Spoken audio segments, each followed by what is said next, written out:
ಇನ್ನು ಬಾಗಲಕೋಟೆ ಉಪಚುನಾವಣಾ ಅಖಾಡ ಕೂಡ ರಂಗೇರಿದೆ. ಇನ್ನು ಘೋಷಣೆ ಆಗದೆ ಇರುವಂತ ಕಾಂಗ್ರೆಸ್ ಟಿಕೆಟ್ ಕಗ್ಗಂಟು ಮುಂದುವರಿತಾ ಇರುವಂತದ್ದು. ನಿನ್ನೆ ಕೇಂದ್ರ ಹಾಗೆ ರಾಜ್ಯ ನಾಯಕರು ಮೀಟಿಂಗ್ ಮಾಡ್ತಾರೆ. ಈ ಒಂದು ವಿಚಾರದಲ್ಲಿ ಮೀಟಿಂಗ್ ಆದ್ರೂ ಕೂಡ ಈ ಕಗ್ಗಂಟು ಬಿಡಿಸ್ಕೊಂಡಿಲ್ಲ. ಇನ್ನೂ ಘೋಷಣೆ ಆಗಿಲ್ಲ ಕಾಂಗ್ರೆಸ್ನ ಟಿಕೆಟ್. ಬಾಗಲಕೋಟೆಯಲ್ಲಿ ಕೇಂದ್ರ ಮತ್ತೆ ರಾಜ್ಯ ನಾಯಕರು ಸಭೆ ನಡೆಸ್ತಾರೆ. ಮೀಟಿಂಗ್ ಆದ್ರೂ ಕೂಡ ಈ ಟಿಕೆಟ್ನ ಕಗ್ಗಂಟು ಬಗೆಹರಿತಾ ಇಲ್ಲ. ತಂದೆಯ ಉತ್ತರಾಧಿಕಾರತ್ವಕ್ಕಾಗಿ 3 ಮಕ್ಕಳು ಫೈಟ್ ನಡೆಸ್ತಾ ಇರುವಂತದ್ದು ಬಾಗಲಕೋಟೆಯಲ್ಲಿ. ಅಣ್ತಂದಿರ ವಿರುದ್ಧನೇ ಮಹಾದೇವಿ ಬಂಡಾಯ ಹೂಡ್ತಾ ಇದ್ದಾರೆ. ಉಮೇಶ್ ಅಥವಾ ಮಲ್ಲಿಕಾರ್ಜುನ್ಗೆ ಟಿಕೆಟ್ ನೀಡೋ ಸಾಧ್ಯತೆ ಇದೆ. ಹಾಗಾಗಿ ಬಂಡಾಯ ಅಭ್ಯರ್ಥಿಯಾಗಿ ಮಲ್ಲಿಕಾರ್ಜುನ್ಗೆ ಏನಾದ್ರೂ ಟಿಕೆಟ್ ಕೊಟ್ರೆ ನಿಲ್ತೀನಿ ಅಂತ ಮುಂದಾಗಿರುವಂತದ್ದು. ಉಮೇಶ್ಗೆ ಟಿಕೆಟ್ ಕೊಟ್ರೆ ಪರವಾಗಿಲ್ಲ, ನಾನು ಒಪ್ಕೋತೀನಿ.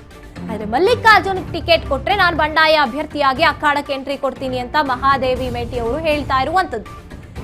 ಅವರವರಲ್ಲೇ ಕ್ಲಾರಿಟಿ ಇಲ್ಲ, ಅವರವರಲ್ಲೇ ಹೊಂದಾಣಿಕೆ ಕಾಣಿಸ್ತಾ ಇಲ್ಲ ಕಾಂಗ್ರೆಸ್ನಲ್ಲಿ 2 ಕ್ಷೇತ್ರಗಳಲ್ಲೂ ಕೂಡ ಅಂತ ಹೇಳ್ಬೋದು. ಮೀಟಿಂಗ್ ಆಗುತ್ತೆ. ಮೀಟಿಂಗ್ ಆದ್ಮೇಲೆ ಕೇಂದ್ರ ಅಧಿಕಾರಿಗಳು ಕೂಡ ಮಾತನಾಡ್ತಾರೆ, ರಾಜ್ಯದ ನಾಯಕರುಗಳು ಕೂಡ ಮಾತನಾಡ್ತಾರೆ, ಮನವೊಲಿಸೋ ಪ್ರಯತ್ನ ಪಡ್ತಾರೆ ಮಹಾದೇವಿ ಅವರಿಗೆ. ಆದ್ರೂ ಕೂಡ ಅವರು ಒಪ್ಪಿಗೆ ಸೂಚಿಸಿರುವಂತೆ ಕಾಣಿಸ್ತಾ ಇಲ್ಲ.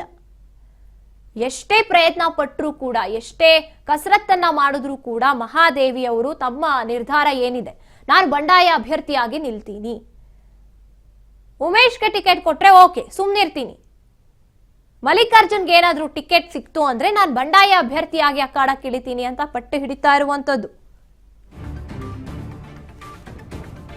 ಇನ್ನು ಇವತ್ತು ಸಂಜೆ ಅಥವಾ ನಾಳೆ ಬೆಳಗ್ಗೆ ಟಿಕೆಟ್ ಘೋಷಣೆ ಆಗುತ್ತೆ. ಕಾಂಗ್ರೆಸ್ ಉಸ್ತುವಾರಿ ರಣದೀಪ್ ಸುರ್ಜೇವಾಲಾ ಅವರು ಈ ರೀತಿಯಾಗಿ ಹೇಳಿಕೆಯನ್ನ ಕೊಟ್ಟಿರುವಂತದ್ದು. 2 ಕ್ಷೇತ್ರಗಳ ಅಭ್ಯರ್ಥಿಗಳನ್ನ ಘೋಷಿಸ್ತೀವಿ ಇವತ್ತು ಸಂಜೆ ಅಥವಾ ನಾಳೆ ಬೆಳಗ್ಗೆ ಅಷ್ಟರಲ್ಲಿ. ವ್ಯಾಪಕವಾಗಿ ಚರ್ಚೆ ಮಾಡಿದಾರಂತೆ 2 ಕ್ಷೇತ್ರಗಳ ಬಗ್ಗೆ. ಒಬ್ಬ ಕಾರ್ಯಕರ್ತರ ಅಪಸ್ವರ ಇದ್ರೂ ಕೂಡ ನಾವು ಅದನ್ನ ಪರಿಗಣಿಸ್ತೀವಿ ಅಂತ ಹೇಳ್ತಾ ಇರುವಂತದ್ದು ಸುರ್ಜೇವಾಲಾ ಅವರು.